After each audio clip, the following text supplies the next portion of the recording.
திருமாவளவன் அவர்கள் ஆதவ அர்ஜுனா அவர்கள் டிவி கேல சேர்றதுக்கு வாழ்த்துக்கள் சொல்லியிருக்காரு. அதாவது ஒழுங்கு நடவடிக்கையின் பேர்ல ஆதவ அர்ஜுனா அவர்கள் 6 மாசம் இடைநீக்கம் பண்ணோம். பொதுவா அந்த மாதிரி இடைநீக்கம் பண்ணும்போது அவங்க என்ன பண்ணுவாங்கன்னா அதுக்கான விளக்கம் கொடுத்து தென் கொஞ்சம் பொறுமையா இருந்து கட்சியில தங்களை மீண்டும் சேர்த்துக் கொள்வதற்கான நடவடிக்கைகளை செய்வார்கள். பட் ஆனா இடைநீக்கம் பண்ண உடனே ஆதவ அர்ஜுனா அவர்கள் கட்சியில இருந்து விலகிட்டாரு. அண்ட் இப்போ தமிழக வெற்றி கழகத்தோட தேர்தல் வியூக வகுப்பாளராக சேர்ந்திருக்காரு அப்படின்ற மாதிரி நானும் கேள்விப்பட்டேன். சோ அவருக்கு என்னோட வாழ்த்துக்கள் அப்படின்ற மாதிரி லைட்டா வன்மத்தோட சொல்லியிருக்காரு. அண்ட் ரீசெண்டா தான் திருமாவளவன் அவர்கள் பதவிக்காகவோ பணத்துக்காகவோ என்ன வாங்குறவங்க இன்னும் பறக்கவே இல்லை அப்படின்ற மாதிரிலாம் பேசியிருந்தாரு மாசா. பட் இன்னைக்கு அவர் சொல்லியிருக்கிற ஒரு கருத்து மிகப்பெரிய சர்ச்சைக்குள்ளாயிருக்கு. அதாவது ஈசிஆர் கார் சம்பவம் மிகப்பெரிய ஒரு இஷ்யூ ஆயிருக்குன்றது எல்லாருக்கும் தெரியும். சோ அதுக்கு டிஎம்கேவே கொடுக்காத அளவுக்கு ஒரு முட்டை இவர் கொடுத்திருக்காரு. அதாவது கார்ல கொடி இருந்ததால அவங்க டிஎம்கே ஆகிட முடியாது அப்படின்ற மாதிரி சொல்லியிருக்காரு. இப்போ வரைக்கும் இந்த இஷ்யூக்கு டிஎம்கேவே இந்த மாதிரி ஒரு விளக்கம் கொடுக்கல. பட் இவர் இந்த அளவுக்கு டிஎம்கேவுக்கு முட்டு கொடுப்பாருன்னு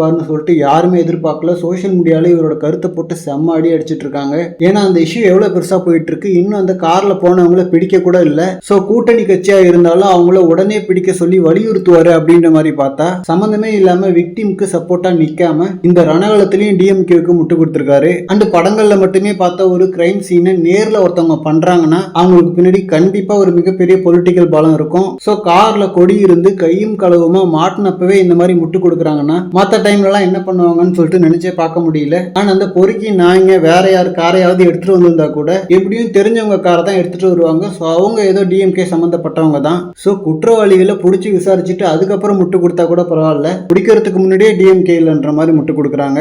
ஸோ திருமாவளவன் அவர்கிட்ட இருந்து இந்த கருத்தை எதிர்பார்க்கவே இல்லை. ஏன்னா கூட்டணியில இருந்தாலும் நிறைய தடவை டிஎம்கேவை டைரக்டா விமர்சனமே பண்ணுவாரு. பட் ரீசெண்டா அம்பேத்கர் புக் ரிலீஸ் ஃபங்க்ஷனா இருக்கட்டும், இப்போ இந்த இஷ்யூவா இருக்கட்டும், ஏன் டிஎம்கேவுக்கு இந்த அளவுக்கு முட்டு கொடுக்குறாருன்னு தெரியல. ஓகே ஃப்ரெண்ட்ஸ், இதை பத்தின உங்களோட கருத்துக்களை கமெண்ட்ல சொல்லுங்க. அண்ட் இந்த மாதிரி தளபதி பத்தின ஹாட்டான அப்டேட்ஸ்க்கு நம்ம விஜய் ஃபோர்ட் சேனலை சப்ஸ்கிரைப் பண்ணுங்க. தேங்க்யூ.